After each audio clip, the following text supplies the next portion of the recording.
नमस्कार बच्चों, कैसे हैं आप सब। आशा करती हूँ आप सभी अच्छे होंगे, स्वस्थ होंगे, खुश होंगे और अपनी पढ़ाई भी अच्छे से कर रहे होंगे। तो जैसा कि आप सभी जानते हैं, मैं हूँ आपकी हिंदी की अध्यापिका रजनी उपाध्याय और मैं स्वागत करती हूँ आप सभी का आईसीटी वर्चुअल क्लासरूम में। और आज हम पढ़ेंगे क्लास 12 की हिंदी। क्लास 12 की हिंदी में हम आप ही की पाठ्य पुस्तिका आरोह भाग 2 का चैप्टर पढ़ेंगे, सहर्ष स्वीकारा है।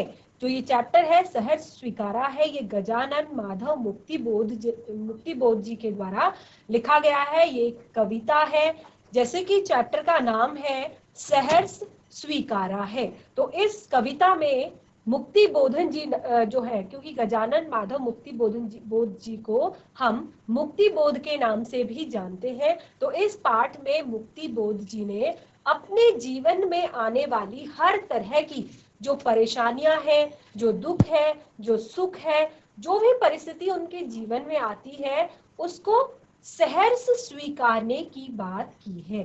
तो यहाँ पर दो शब्द आते हैं, एक शब्द होता है स्वीकारना और एक शब्द होता है सहर्ष स्वीकारना। स्वीकारना अर्थात हम किसी भी सिचुएशन को स्वीकार कर लेते हैं, लेकिन एक होता है कि हर्ष के साथ, अर्थात खुशी खुशी सब चीजों को स्वीकार कर लेना। तो इस पाठ में कवि हमें यही बता रहे हैं कि हमें अपने जीवन में आने वाली हर चीजों को, हर परिस्थितियों को सहर्ष रूप से स्वीकारना चाहिए। लेकिन एक चीज इस पाठ में कवि और हमें बताना चाह रहे हैं कि उनके साथ उनकी जो प्रेरणा रूपी जो उनकी प्रेयसी है, अब यहाँ पर उनकी जो प्रेयसी है वो अज्ञात है, अर्थात जो उनकी प्रेयसी है वो उनकी पत्नी भी हो सकती है, उनकी माँ भी हो सकती है, उनकी बहन भी हो सकती है। तो उनकी जो यहाँ पर प्रेरणा स्रोत जो उनका है यहाँ पर कविता में, तो वो इसमें अज्ञात है, ये बात आप ध्यान रखिए। तो वो कहते हैं कि वो अपने प्रेयसी की प्रेम में, उनकी यादों में इतने ज्यादा खोए हुए हैं, इतने ज्यादा डूबे हुए हैं। वो देखते हैं कि इस कारण उनको जो अपना भविष्य है वो अंधकारमय प्रतीत हो रहा है। तो वो इससे छुटकारा पाना चाहते हैं, दूर जाना चाहते हैं। बहुत सारी बातें हम इस कविता में इसी तरह की पढ़ने वाले हैं, समझने वाले हैं। चैप्टर जो है ये परीक्षाओं की दृष्टि से बहुत ज्यादा महत्वपूर्ण है, तो आप सभी ध्यान से सुनने की कोशिश कीजिए, ध्यान से समझने की कोशिश कीजिए। और पाठ में कुछ कठिन शब्द भी आएंगे जिन्हें मैं आपको बताऊंगी और आप साथ साथ उनको अपनी कॉपी में लिख भी सकते हैं। तो शुरू करते हैं आज का सेशन, सहर्ष स्वीकारा है कविता। तो चैप्टर का नाम, जैसे कि यहाँ पे मैंने आपको दिखाया है सहर्ष स्वीकारा है, अर्थात हर्ष के साथ, प्रेम के साथ स्वीकार किया हुआ है जो कुछ भी जीवन में मिला है। कवि कहते हैं मुझे जीवन में जो कुछ भी मिला है, इस जीवन से, इस संसार से, मैंने उसको हर्ष के साथ यानी कि खुशी से स्वीकार किया है। यहाँ पर गजानन माधव मुक्तिबोध जी के बारे में, ये आपका 5th चैप्टर है और यहाँ पर उनके बारे में थोड़ा सा बातें हमने बताई है। बाकी का जो जीवन परिचय है वो आपकी पाठ्य पुस्तिका में दिया गया है, क्योंकि जब भी हम कविता पढ़ते हैं तो उसमें हमें कवि के बारे में जानना, कवि का परिचय होना बहुत ज्यादा जरूरी है। तो यहाँ पर हम थोड़ा सा मुक्तिबोध जी के जीवन परिचय पर नजर डालते हैं। जन्म इनका हुआ था 13 नवंबर, इनका जन्म हुआ था 13 नवंबर सन 1917 श्योपुर ग्वालियर में, जो कि मध्य प्रदेश में है। प्रमुख रचनाएं चांद का मुंह टेढ़ा है, भूरी भूरी खाक धूल, ये कविता संग्रह है। और एक बात मैं आपको और बता दूं कि जो ये कविता संग्रह है भूरी भूरी खाक धूल, तो यहाँ पर जो सहर्ष स्वीकारा है, जो ये कविता आपकी दी गई है, ये इसी कविता संग्रह से ली गई है। काठ का सपना, विपात्र, सतह से उठता आदमी, ये कथा साहित्य है। कामायनी एक पुनर्विचार, नई कविता का आत्मसंघर्ष, नए साहित्य का सौंदर्य शास्त्र, अब आखिर रचना क्यों नाम से है ये चीजें। और समीक्षा की समस्याएं, एक साहित्य की डायरी, ये आलोचना है। और भारत का इतिहास और संस्कृति, ये इनकी रचनाएं हैं। निधन इनका 11 सितंबर सन 1964 नई दिल्ली में हुआ था। तो कुछ महत्वपूर्ण बातें यहाँ पर मुक्ति बोध जी के बारे में हमने बताई है, और भी इनके बारे में, इनकी भाषा शैली और इनके जीवन के बारे में बहुत सारी बातें जो है वो आपकी पाठ्य पुस्तिका में दिए गए जीवन परिचय में सारी चीजें बहुत अच्छे से एक्सप्लेन करके बताई गई है, एक्सप्लेन करके लिखी गई है। तो जब भी आप पाठ को पढ़ेंगे तब आप एक बार इनके जीवन परिचय को अवश्य पढ़ें। यहाँ पर शुरू करते हैं कविता। सहर्ष स्वीकारा है। तो सहर्ष अर्थात खुशी के साथ।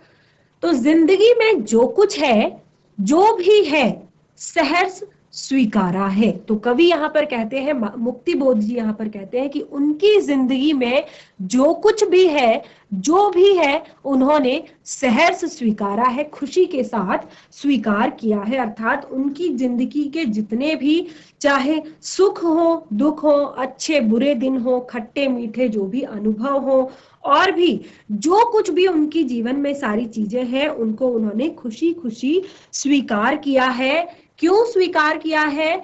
इसीलिए कि जो कुछ भी मेरा है वह तुम्हें प्यारा है। तो यहाँ पर कवि कहते हैं क्यों उन्होंने इन सारी चीजों को आसानी से स्वीकार कर लिया, क्योंकि वो कहते हैं उन्होंने अपने जीवन की हर खुशी को, हर दुख को स्वीकार किया है, क्योंकि तुमने, अर्थात वो अपनी प्रेयसी के बारे में, जो उनकी प्रेरणा स्रोत है, उनके बारे में कहा है कि तुमने मेरी जो अच्छाइयां, बुराइयां हैं, कमियां हैं, उनके साथ मुझे अपनाया है। अर्थात मेरी सारी चीजों में तुम हो।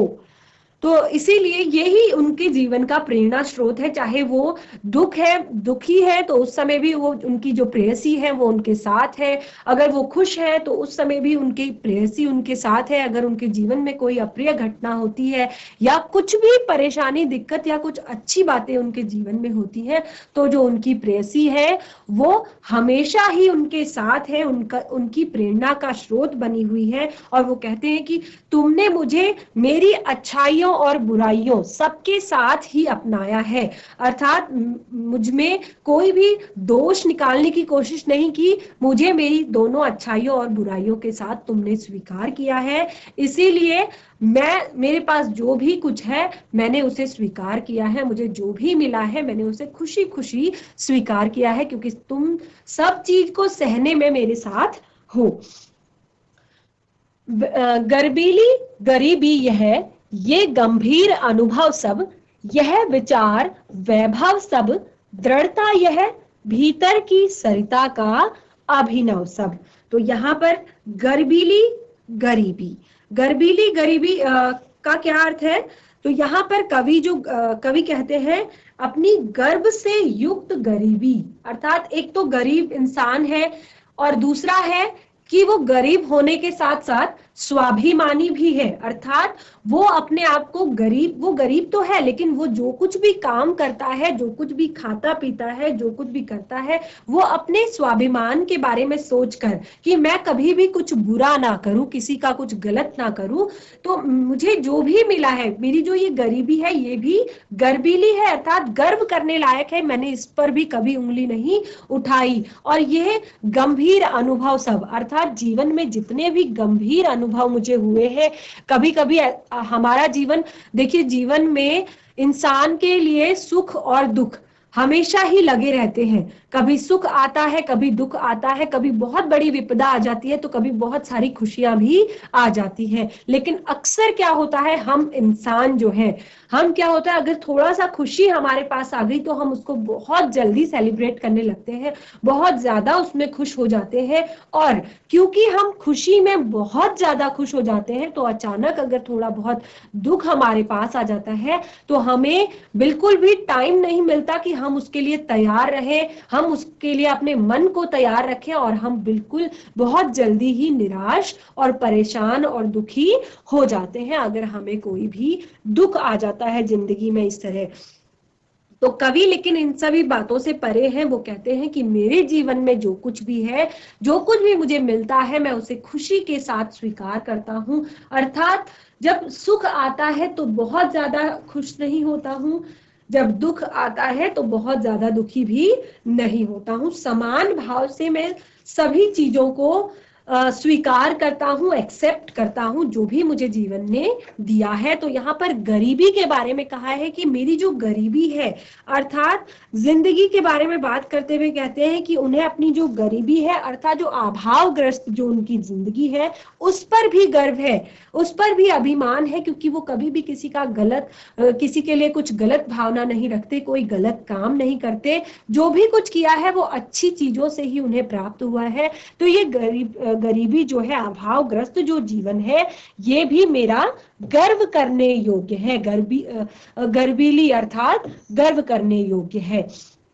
और या गंभीरता से जो मैंने अनुभव किया है, अर्थात मैंने जीवन में जो भी अनुभव लिए हैं जीवन से, और उनके विचारों में जो सुंदरता और व्यक्तित्व में जो दृढ़ता आई है, ये सारी जो चीजें हैं, विचार, वैभव, सब, अर्थात जो भी मेरे को मेरे अनुभवों से, मेरे विचारों, हमारे विचारों में दृढ़ता किससे आती है? जब छोटे बच्चे होते हैं वो कुछ भी सोचते हैं, कुछ भी बोलते हैं, कुछ भी कर देते हैं, लेकिन हम बड़े होते होते, कहते हैं ना कि बड़े होके सुधर जाएगा, तो क्या होता है कि बड़े होते होते हमारे विचारों में दृढ़ता आने लगती है। हम किसी भी चीज को, जब हमारे साथ कोई भी चीज गलत होता है या अच्छा होता है, तो वो चीजें हमें जीवन में अनुभव देती है, वो बातें हमें जीवन के लिए तैयार करती है, नए नए अनुभव हमारे जीवन में बनते हैं। इससे क्या होता है, हमारे विचार दृढ़ हो जाते हैं। तो विचारों का वैभव, अर्थात विचारों का जो धन मेरे पास है, उनमें दृढ़ता आ जाती है।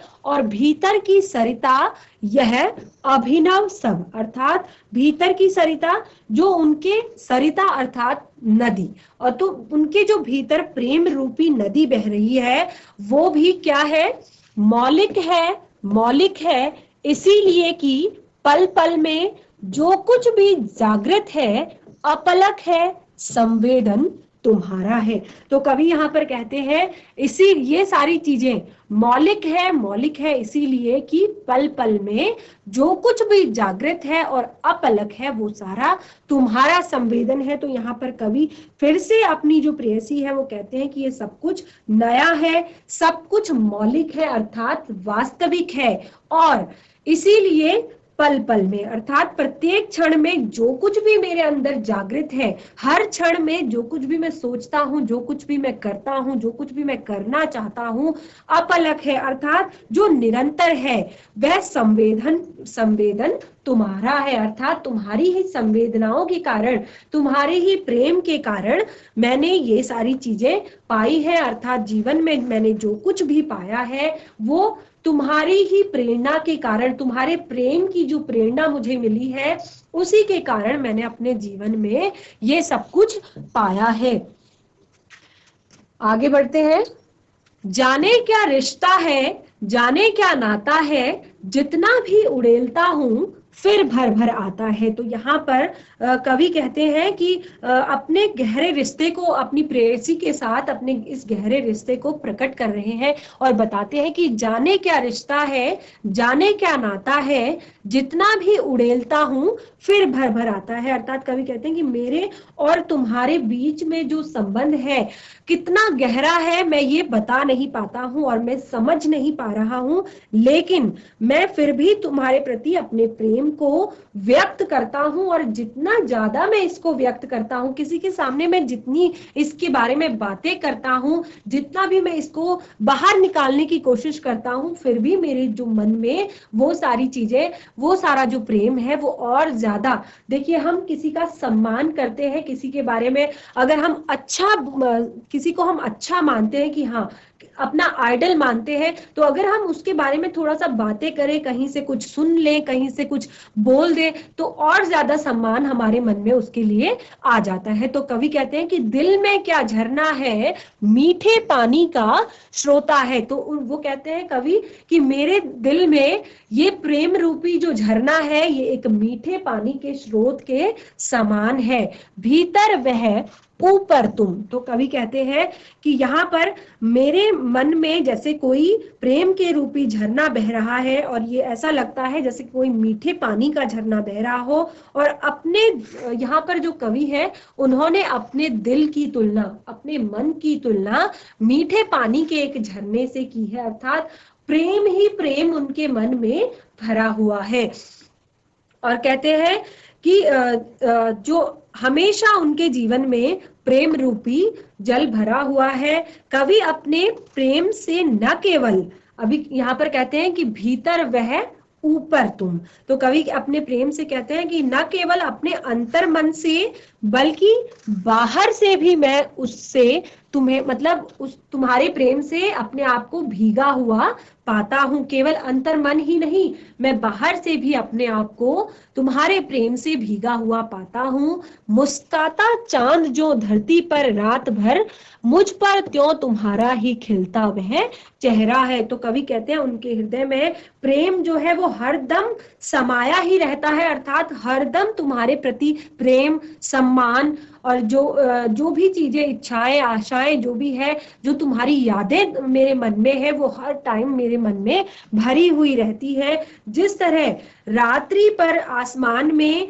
चांद की चांदनी धरती पर छाई रहती है, पूरा एक छोटा सा चांद अपनी चांदनी से पूरी धरती को चमकाता है, उसी तरह प्रिय के खिलते हुए चेहरे की जो मुस्कुराहट है वो कवि के मन पर हमेशा छाई रहती है। कवि उससे हमेशा हमेशा जागृत रहते हैं, वो हमेशा, उनको कभी ऐसा टाइम आया ही नहीं कि वो अपनी प्रेयसी को भूल पाए। और यही जो उजियारी है, यही जागृत किया हुआ जो उनकी प्रेयसी द्वारा जो उनको प्रेरणा मिली है, यही उनको जीवन जीने की प्रेरणा देती रहती है। लेकिन इतनी बातें यहाँ पर हो गई, कवि ने बहुत सारी बातें अपनी प्रेयसी के बारे में बताई, अपने प्रेम के बारे में बताई, अपने मन के बारे में बताई, अपनी यादों के बारे में बताई। लेकिन आगे की कुछ पंक्तियां क्या कहती हैं वो आप बिल्कुल ध्यान से सुनिए। कवि कहते हैं, सचमुच मुझे दंड दो कि भूलूं मैं, अर्थात अब कवि चाहते हैं कि मैं तुम्हें भूल जाऊं, क्योंकि वो हर समय, वो कहते हैं कि मैं हर समय तुम्हारे ही प्रेम में डूबा रहता हूं, तुम्हारे ही यादों में खोया रहता हूं, लेकिन अब मैं चाहता हूं तुम्हें भूल जाना, क्योंकि उन्हें लगता है कि अगर मैं इसी तरह तुम्हारे प्रेम में डूबा रहा, तुम्हारी यादों में डूबा रहा, तो शायद जो मेरा जो भविष्य है वो अंधकारमय हो जाएगा। तो वो कहते हैं, सचमुच मुझे दंड दो कि भूलूं मैं तुम्हें भूल जाने की। तो मुझे ये दंड दो कि मैं तुम्हें पूरी तरह से, मतलब भूल जाऊं। और वो कहते हैं कि अब यहाँ पर मैं तुम्हारे प्रेम से बाहर निकलना चाहता हूं, मैं इन सारी चीजों से निकल कर आगे बढ़ना चाहता हूं अपने जीवन में, तो तुम मुझे इस तरह की सजा दो कि मैं तुम्हें भूल जाऊं। और क्या कहते हैं कि मुझे इस तरह की सजा दो कि मैं तुम्हारी यादों से भूल कर, और दक्षिण ध्रुव की अंधकार अमावस्या शरीर पर, चेहरे पर, अंतर मन में पालूं, झेलूं मैं उसी में नहा लूं मैं। तो कवि दक्षिणी ध्रुव की जो अंधकार की जो काली रात है और अमावस्या की जो अंधेरी रातों के अंधकार में खो जाना चाहते हैं। वो कहते हैं कि जो तुम्हें भूलने की पीड़ा है, अर्थात मैं उस पीड़ा को झेलना चाहता हूं, मैं तुम्हें भूलना चाहता हूं। तो वो कहते हैं कि मैं तुम्हें भूलने की उस पीड़ा को अपने तन पर, अपने चेहरे पर, अपने अंतर अर्थात अपने मन में महसूस करना चाहता हूं और उसी में डूब जाना चाहता हूं, अर्थात मैं पूरी तरह से तुम्हें भूलना चाहता हूं।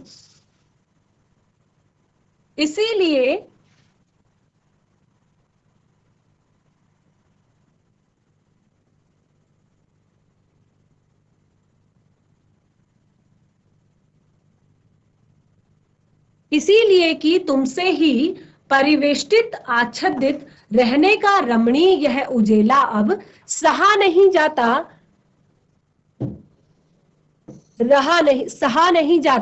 सहा नहीं जाता, नहीं सहा जाता। तो अब कवि क्यों कहते हैं कि मैं तुम्हें भूलना चाहता हूँ? वो कहते हैं कि जो मैं तुम्हारी ही प्रेम की छाया से घिरा हुआ हूँ चारों तरफ से। देखिए क्यों कहते हैं? इसीलिए कि मैं तुमसे ही परिवेष्टित और आच्छादित, आच्छादित मतलब होता है ढका हुआ या चारों ओर से घिरा हुआ। तो वो अपने आप को अपनी प्रेयसी के प्रेम से ढका हुआ देखते हैं, चारों तरफ से घिरा हुआ देखते हैं। तो वो कहते हैं कि तुम्हें प्रेम की, जो तुम्हारे प्रेम की छाया है वो हर पल मेरे ऊपर है और चारों तरफ से मुझे घेरे हुए है। लेकिन अब मैं तुम्हारे इस प्रेम के उजाले को नहीं सह पाता हूं। यानी कि कवि अपने प्रिय के प्रेम के प्रभाव से बाहर निकलकर, अर्थात अपनी कल्पना लोक से, क्योंकि उनकी जो प्रेयसी है, जो भी, चाहे वो उनकी माता हो, चाहे वो उनकी बहन हो, चाहे वो उनकी पत्नी हो, जो उनका प्रेरणा स्रोत है, वो उसका अब निधन हो चुका है। तो कवि कहते हैं कि मैं अब तुम्हारे इस प्रेम के उजाले को नहीं सह पा रहा हूं और मैं इससे बाहर निकलना चाहता हूं। तो कवि कहते हैं कि मैं अपने इस कल्पना लोक से बाहर निकलकर धरातल पर, अर्थात यथार्थ में जीना चाहता हूं। जो जीवन की सच्चाई है उसे जीना चाहता हूं। सच तो ये है कि अब उनका निधन हो चुका है, तो जीना मैंने इस धरती पर है और इस समाज में है। तो मैं इस काल्पनिक लोक से बाहर निकलना चाहता हूं और अपना अस्तित्व ढूंढना चाहता हूं। कवि कहते हैं कि अब मुझसे ये सहा नहीं जाता और नहीं सहा जाता। आगे कहते हैं, ममता के बादल की मंडराती कोमलता भीतर पिराती है, कमजोर और अक्षम अब हो गई है आत्मा यह। ममता के बादल की मंडराती कोमलता भीतर पिराती है। पिराती अर्थात दर्द करना, परेशान करना। तो जो ममता अर्थात प्रेम का जो बादल है, जो हमेशा कवि के ऊपर मंडराते रहते हैं और कवि के ऊपर प्रेम की वर्षा करते रहते हैं, अब ये सब मुझे भीतर ही भीतर पिराते हैं, अर्थात पीड़ा देने लगे हैं, दुख देने लगे हैं। जिस तरह इससे क्या हो रहा है, कमजोर और अक्षम, अर्थात जो उनकी प्रेरणा है, जो उनका अंतर मन है, जो उनकी आत्मा है, अब वो धीरे धीरे कमजोर और अक्षम अर्थात क्षमताहीन होती जा रही है और छटपटाती छाती की भव्यता डराती है, बहलाती सहलाती आत्मीयता बर्दाश्त नहीं होती। तो कवि अब अपने भविष्य के बारे में सोचते हैं।